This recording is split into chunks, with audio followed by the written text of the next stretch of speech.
The tomb of Genghis Khan remains one of history's greatest mysteries. A man who changed the world, yet his final resting place is still unknown. Did it vanish forever with its secrets, or is a new revelation about to unfold?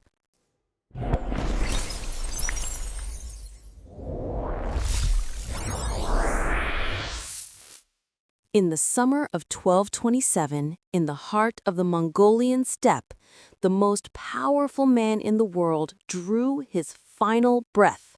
His name was Temujin, but history would remember him as Genghis Khan. He had united warring tribes under a single banner, built an empire stretching from the Pacific Ocean to the Danube River, and reshaped the genetic and cultural landscape of half the globe. Yet when he died, something extraordinary happened. He disappeared. Not just from power, not just from memory, but from the earth itself.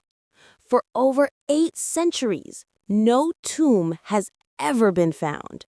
No inscriptions, no relics, no trace. Historians have searched. Governments have funded expeditions. In the early 2000s, a National Geographic team spent years scanning the Khentii Mountains with satellite imagery and ground-penetrating radar. They found ancient burial mounds, yes, but none matched the scale, secrecy, or sanctity described in the oldest Mongolian texts. Why? Because Genghis Khan didn't just request a secret burial, he engineered one. According to the secret history of the Mongols, the closest thing we have to a first-hand account, his funeral procession killed every person and even every animal that crossed its path. After he was laid to rest, 1,000 horses were driven in circles over the site until the ground looked untouched. Some versions say trees were planted in a perfect ring, their roots weaving a living vault around his final resting place. Others claim a river was diverted to flow over the grave, washing away all evidence forever. But what if these weren't just acts of ritual secrecy, but acts of protection? Fast forward to 2024. In a quiet apartment in Berlin, a software engineer named Arlen sat staring at 3 glowing monitors. By day, he worked on machine learning models for a fintech startup. By night, he chased ghosts. Not supernatural ones, but historical ones. Specifically, the ghost of a man who conquered the world and then vanished without a trace. Arlen wasn't interested in treasure. He was interested in patterns. Over 5 years, he built a personal archive unlike any other.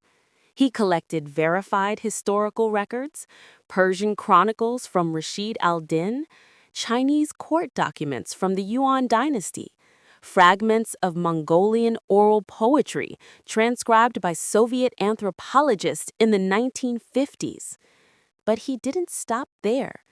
He also gathered the unverified, declassified CIA memos speculating about hidden Mongol relics, satellite anomalies over restricted zones in Mongolia, even obscure forum posts from nomadic herders who claimed their ancestors still avoided certain valleys out of respect or fear.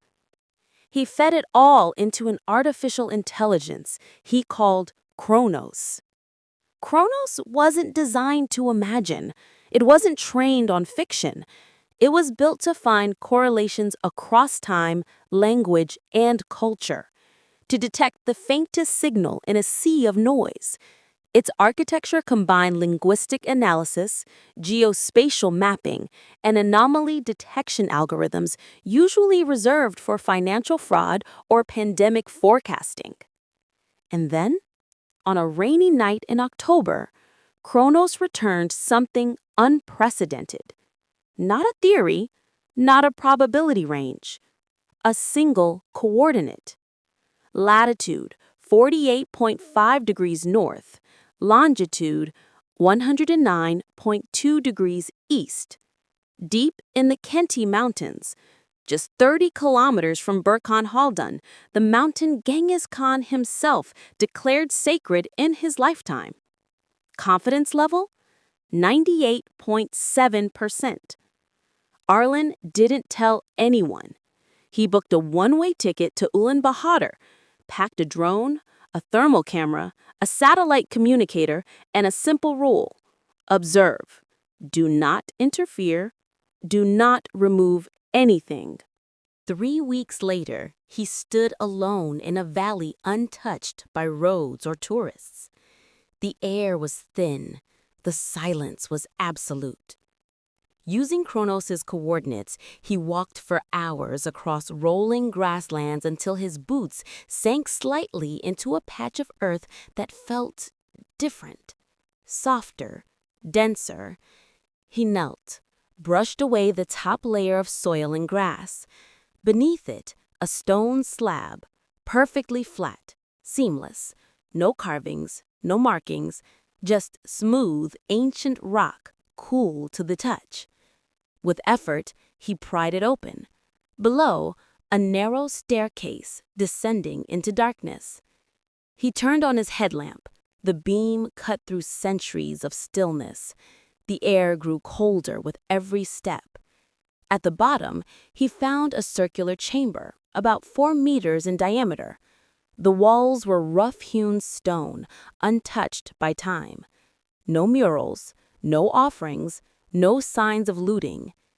In the center of the room stood a single object, a sarcophagus. It was not made of marble, jade, or gold, but of a smooth, black material that seemed to absorb light rather than reflect it. Its surface was etched with intricate patterns, interlocking spirals, nested triangles, concentric circles that pulsed with a strange symmetry. They resembled neither a Mongolian script nor any known human writing system.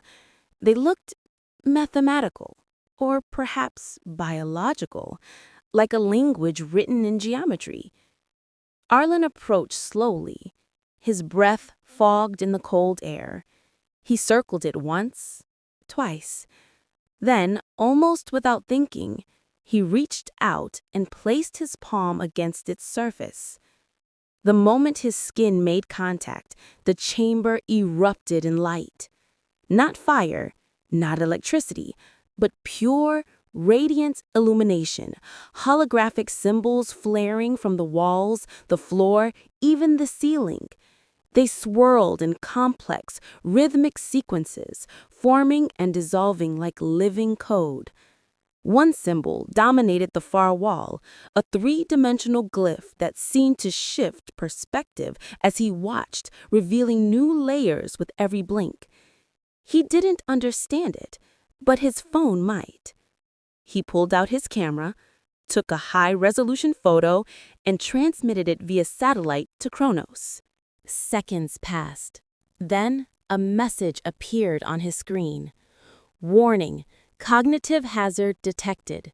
Symbol matches no known linguistic, cryptographic, or symbolic system in human history. However, structural analysis reveals properties consistent with theoretical information weapons, self-replicating data constructs capable of destabilizing belief systems, social cohesion, or technological infrastructure upon exposure. Historical inference? This is not a tomb. It is a containment vault. Genghis Khan did not conceal his burial site to protect his legacy. He concealed it to protect humanity from the knowledge within.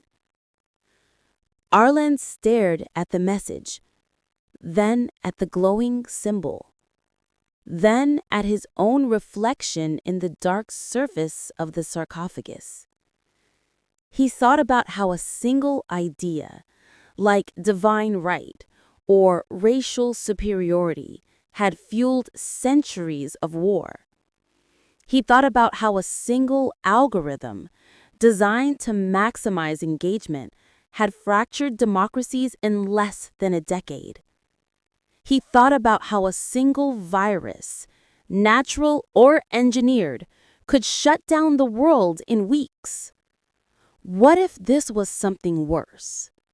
Not a weapon you fire, but a truth you can't unlearn. A pattern so compelling, so logically inescapable, that once seen, it rewires how you see everything else. In that moment, Arlen understood why everyone who knew the location had to die. It wasn't cruelty. It was quarantine.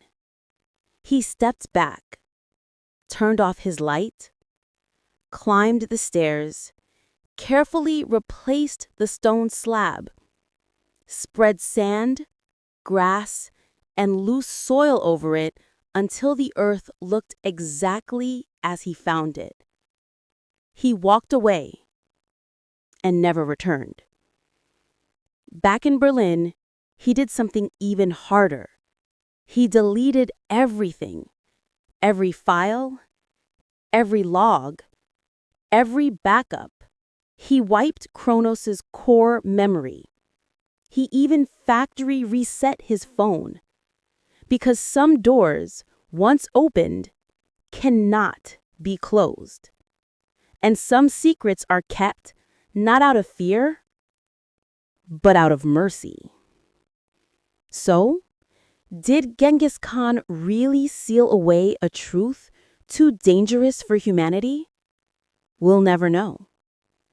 And perhaps that's exactly how it was meant to be. Because history isn't just what happened. It's what was allowed to survive. It's what we were spared from knowing.